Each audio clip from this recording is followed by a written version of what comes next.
ভালোবাসার ফুল আমার। হঠাৎ করেই আমার বিয়ে হয়ে যাবে। আবার তার সাথে একটা রেডিমেড বাচ্চার মাও হয়ে যাব। এটা কখনোই ভাবিনি।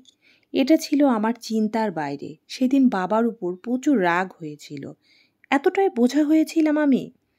বাবার কাছে বিয়ের পর আমি আমার বরের সাথে কোনো প্রয়োজন ছাড়া কথা বলতাম না। উনি কথা বলতে চাইতো, কিন্তু আমি সেই সুযোগই দিতাম না। ওনার বাচ্চা উনি দেখাশোনা করত। বাবুটা আমাকে অনেক পছন্দ করত, কিন্তু আমার সহ্য হতো না। আমার কোলে একবার আসতে চেয়েছিল, আমি ঝাড়ি দিয়ে সরিয়ে দিয়েছি। পরে অবশ্য উনি উনার বাবুকে সামলে রাখতেন। সকালে অফিসে যাওয়ার আগে বাবুকে খাবার খাইয়ে দিয়ে যেতেন। দুপুরে একটা বুয়া এসে ওকে খাইয়ে দিয়ে যেত। আর রাতে আবার উনি এসেই বাবুকে খাবার খাওয়ায়। আমি ধারে কাছেও যেতাম না। একদিন দুপুরে বুয়া আসেনি। আমি রান্না বান্না শেষ করে খেতে বসলাম টেবিলে। হঠাৎ চোখ গেল বাবুটার দিকে। মাটিতে বসে ফুপিয়ে ফুপিয়ে কাঁদছে, আর একটু পর পর জামার হাতা দিয়ে চোখ মুছছে। তার ক্ষুধা লেগেছে, কারণ আজকে বুয়া আসেনি, তাই তার খাওয়া হয়নি। আমি আবার তাকালাম বাবুটার দিকে। তাকিয়ে দেখি তখনও কাঁদছে, কিন্তু মুখে কোনো শব্দ নেই। একবার মনে হলো থাক, কাঁদলে কাঁদুক, যার বাচ্চা সে বুঝবে, আমার কি। কিন্তু কেন যেন মন মানল না। আমি আবার ওই নিষ্পাপ মুখটার দিকে তাকিয়ে দেখি চোখ মুখ লাল করে ফেলেছে কেঁদে কেঁদে। আর আমি আমার অতীতে ফিরে গেলাম। আমারও খুব ছোটবেলায় মা মারা গিয়েছিল। তখন আমার 6 বছর বয়স। স্কুল থেকে ফিরে রান্নাঘর, দরজার চিপায়, খাটের নিচে মাকে খুঁজতাম। পেতাম না মাকে কোথাও। মাকে না পেয়ে আমি ওর মতো কাঁদতাম। স্কুল থেকে বাসায় ফিরে বসে থাকতাম, কখন বাবা আসবে, এসে রান্না করবে, কখন খাবার খাবো আমি। প্রায় সময় দেখতাম অন্য বাচ্চাদের টিফিনের সময় তাদের মা এসে খাইয়ে দিয়ে যেত, কিন্তু আমার তো মা নেই। আমার মা কখনো আসতো না। কারণ আমার মা আসবে কি করে? আমার মাই তো নেই। আচ্ছা, আমার না হয় মা ছিল না, তাই আমার ওরকম অবস্থা হয়েছিল। কিন্তু ওর তো মা আছে। আমি তো আর পারলাম না। আমি গিয়ে জড়িয়ে ধরলাম বাবুটাকে। বাবুটা অবাক হয়ে আমার দিকে তাকিয়ে আছে। সৎ মা নাকি সৎই হয়ে থাকে, কখনো আপন মা হতে পারে না। আমি না হয় একটা ভালো সৎ মা হব। বাচ্চাটাকে খুব করে আদর করে কাছে টেনে নিলাম। তারপর ওকে গালে তুলে খাইয়ে দিতে লাগলাম। আমার আদরে বাচ্চাটা চোখের পানি ছেড়ে আমাকে মা বলে জড়িয়ে ধরল। ওর মা বলাতে যেন আমার পরম সুখ পেলাম। বাচ্চাটাকে ভালো মতো খাইয়ে তারপর ওকে নিয়ে ঘুমিয়ে পড়লাম। বিকালবেলায় তখন আমার স্বামী অফিস থেকে ফিরল। সে যেন অবাকের চরম সীমানায় পৌঁছে গেছে আমাকে তার বাচ্চাকে কোলে নিয়ে ঘুমাতে দেখে। সে আর আমাদেরকে ডেকে তোলেনি। সে তার মতো নিজের চোখের পানি ফেলছে বারান্দায় বসে। আমি তখন সজাগ ছিলাম। আমি বুঝতে পেরেছিলাম সে এসেছে। আমি ধীর পায়ে তার পিছনে গিয়ে দাঁড়াই। সে আকাশের দিকে তাকিয়ে বলছে, আমার অসহায় মেয়েটি তার মায়ের ভালোবাসা পাবে। তখনই আমি বুঝতে পারলাম একজন বাবার কাছে কত কষ্টে তার মেয়েকে, তার বাচ্চাকে যদি কেউ মায়ের স্নেহ ভালোবাসা না দেয় বা মায়ের ভালোবাসা থেকে বঞ্চিত থাকে, সেই বাবা কাউকে বলতে পারে না, সহ্যও করতে পারে না। পুরুষ মানুষ নাকি কাঁদে না, কিন্তু আজ প্রথম আমি আমার এই স্বামীর চোখে পানি দেখলাম। আমার স্বামী দেখতে যে অসুন্দর তাও না, তিনি অনেক সুন্দর দেখতে, লম্বা, স্বাস্থ্যবান, যাকে বলা যায় একদম সুপুরুষ। অনেক ভালো পোস্টে চাকরিও করেন। যেহেতু তার বাবা মা দেশের বাড়িতে থাকেন, তাই তাকে শহরে চাকরি সূত্রে থাকতে হয়। আর তার মাও বৃদ্ধ মানুষ। আমার স্বামী তার এই সন্তানটিকে ছেড়ে কোথাও থাকতে চান না। বিয়ের 1 বছরের মাথায় এই সন্তান জন্ম দিতে গিয়ে তার প্রথম স্ত্রী মারা যায়। তিনি ভালোবাসা করে বিয়ে করেছিলেন না। তাকে পারিবারিকভাবে তার বাবা মা বিয়ে দিয়েছিল। আমি তার কাছে এগিয়ে যেয়ে তার কাঁধে হাত রাখলাম। আমাকে দেখে তিনি চমকে উঠলেন। তিনি আমাকে বললেন, আমার অনেক বড় ভুল হয়ে গেছে। আপনি আমাকে মাফ করে দিন। আমি এখন থেকে ওই নিষ্পাপ ফুলের মা হয়ে যাব।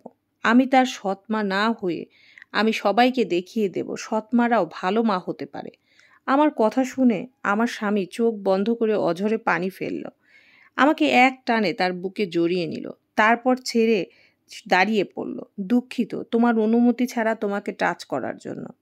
আমি কোনো কথা না বলে আমি নিচ থেকে তাকে আবার জড়িয়ে ধরলাম। সে তখন আমাকে বুকের মধ্যে চেপে নিল 2 হাতে আর খুব জোরে কান্না করতে লাগলো। বলতে লাগলো, মিষ্টি, ভালোবাসা করে বিয়ে করিনি আমি। আমার বাবা-মা আমাকে জোর করে এই মেয়ের সঙ্গে বিয়ে দিয়েছিল। আমি দেশের বাইরে চলে যাব, কারণ আমার চাকরি হয়েছিল দেশের বাইরে। আর আমি দেশের বাইরে চলে যাব জন্য তাড়াহুড়া করে আমার বাবা-মা ফুলের মায়ের সাথে আমার বিয়ে দিয়ে দেয়। ফুলের মাকে যে আমি খুব ভালোবাসতাম তেমন কিছুই না। মাত্র 2 দিন তার সাথে আমার শারীরিক সম্পর্ক হয়েছিল। আর সেই সম্পর্কের ফসল আমার এই ফুল। বিয়ের 15 দিনের মাথায় আমি চলে যাই দেশের বাইরে। বিদেশের মাটিতে যাওয়ার পর জানতে পারি আমার স্ত্রী মা হতে চলেছে। তার পরপরই আবার খবর আসলো সে মারা গিয়েছে একটি কন্যা সন্তান জন্ম দিয়ে।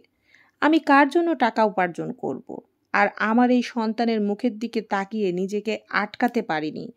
আমার এই ফুলের মতো বাচ্চাটার মুখের দিকে তাকিয়ে আমি আর বিদেশে যেতে পারিনি।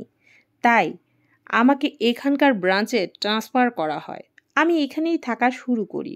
মনে মনে সিদ্ধান্ত নিই জীবনে আর কখনো বিয়ে করব না। এই বাচ্চাটাকে নিয়ে কাটিয়ে দেব আমার সারা জীবন। তুমি জানো আমার বাবা-মা অসুস্থ। আমার বাবা বিছানায় পড়া। তাই আমার মা তার টেক কেয়ার করে সময় পায় না। সেখানে আমার এই বাচ্চাকে সে কিভাবে দেখবে? আর আমি আমার এই বাচ্চাকে ছাড়া থাকতে পারবো না। তাই ওকে নিয়েই শহরের এই ফ্ল্যাটে উঠি। তোমার বাবাও চাকরি করতেন। উনি দীর্ঘদিন ধরে আমাকে চিনতেন। 3 বছর আগে আমার ফুলের বয়স। বিশ্বাস করো এই 3 বছরের মধ্যে একদিনও আমার মনে হয়নি আমার বিয়ে করা উচিত। কারণ একজনকে আমার ভীষণ ভালো লাগতো। কিন্তু তাকে কখনো বলা হয়নি। তোমার মনে আছে মিষ্টি, 4 বছর আগে একটি মেলায় গিয়েছিলে তুমি। সঙ্গে তোমার বাবাও ছিল। তোমার বাবার সাথে আমি কুশল বিনিময় করি। তুমি হয়তো আমাকে লক্ষ্য করনি, কিন্তু তুমি তখন অনেক ছোট ছিলে। তোমার বয়স ছিল মাত্র 15 বছর।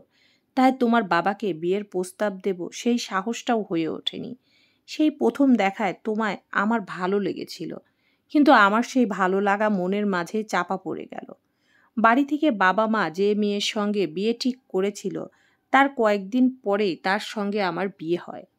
পরবর্তীতে যখন তোমার বাবা আমাকে দেখল, এই 3টা বছর ধরে আমি একাই আছি, বিদেশ থেকে চলে আসার পর সে কেন না কোনোভাবে আমার সাথে কথা বলতে চাইতো। আমিও বলতাম। একদিন সে ডেকে আমাকে বলল তার মেয়েকে বিয়ে করতে। আমি অবাক হয়ে গেলাম। কারণ যে মেয়েটিকে একদিন আমার ভালো লেগেছিল, যাকে নিয়ে একটি রাতের জন্যে হলেও স্বপ্ন দেখেছিলাম, সেই মেয়েটিকে বিয়ে করতে বলছে। আমি তোমার বাবাকে বললাম যে আঙ্কেল, আমি একজন বিবাহিত ছেলে। আমার একটা বাচ্চা আছে 3 বছরের। আপনার মেয়েকে কিভাবে আমি বিয়ে করতে পারি? আর আমার মা মরা সন্তানের সৎমা হয়ে সে যদি তাকে মেনে না নেয়? তখন তোমার বাবা আমাকে তোমার জীবন কাহিনী খুলে বলেছিল। তিনি বলেছিলেন তুমি ছোটবেলায় তোমার মাকে হারানোর পর কত কষ্টে দিন পার করেছো। আমারও কেন জানি মনে হয়েছিল হয়তো একজন দুঃখী মেয়ে মা হারানোর কষ্ট বুঝবে আর একটি ছোট্ট দুঃখী বাচ্চার মাঝে। তাই আমি আর না করতে পারিনি। আর বিশেষ করে তোমাকে পাওয়ার লোভ সামলাতে পারিনি। বিশ্বাস করো, যেদিন তোমাকে বিয়ে করলাম সেদিন আমার জীবনের সবচেয়ে সুখের দিন ছিল। আমার বিয়ে হয় তখন আমার বয়স ছিল 26 বছর। আর তোমাকে যখন বিয়ে করলাম তখন আমার বয়স 30 বছর। এই বয়সে এসে তোমাকে পাবো কখনো ভাবতে পারিনি। আমি জানি আমি তোমার চেয়ে বয়সে অনেক বড়। পারলে একটু কষ্ট করে বানিয়ে নিও। মিষ্টি তার স্বামীকে 2 হাতে জড়িয়ে ধরে বলল, আমার অনেক সৌভাগ্য আপনার মতো স্বামী পেয়েছি। আমি সৎমা নয়, আমি ফুলের নিজের মা হতে চাই। আপনি কখনো ভুল করেও কাউকে বলবেন না আমি ফুলের মা না। খুব ভালোবেসে সোহাগ জড়িয়ে ধরল মিষ্টিকে। সোহাগ বলল, তুমি সোহাগের মিষ্টি, সারা জীবন সোহাগের মনেই থাকবে। আর আমাদের ফুলকে নিয়েই হবে আমাদের ছোট্ট সুখের সংসার। মিষ্টিকে সোহাগ তার ভালোবাসায় ভরিয়ে দিল। দুজন একে অপরের সাথে মিশে গেল। সকাল সকাল মিষ্টির ঘুম ভেঙে গেল। মিষ্টি নিজেকে পেল এলোমেলো অবস্থায়। মিষ্টি উঠে ওয়াশরুমে গেল, ফ্রেশ হয়ে এলো। কিছুক্ষণ পর ঘুম ভাঙল ফুলের। মিষ্টি ফুলকে কোলে নিয়ে নিচে নেমে গেল। দেখে সোহাগ সব ধরনের রান্নাবান্না, খাবার, নাস্তা রেডি করে রেখেছে। ফুলকে নিয়ে মিষ্টিকে চেয়ারে বসতে বলল সোহাগ। মেয়ে আর বউয়ের পাতে খাবার বেড়ে দিচ্ছে সোহাগ। মা মেয়েকে দুজন একত্রে জড়িয়ে ধরল। ফুল খুশি হয়ে হাততালি দিল। ফুল তার বাবা আর মাকে একসঙ্গে ডাকলো। মিষ্টির চোখে পানি এলো। মিষ্টি আল্লাহর দরবারে লক্ষ কোটি শুকরিয়া আদায় করলো এত সুন্দর একটি পরিবার দেওয়ার জন্য। এখন মিষ্টি ফুলকে ছাড়া কিছুই বোঝে না।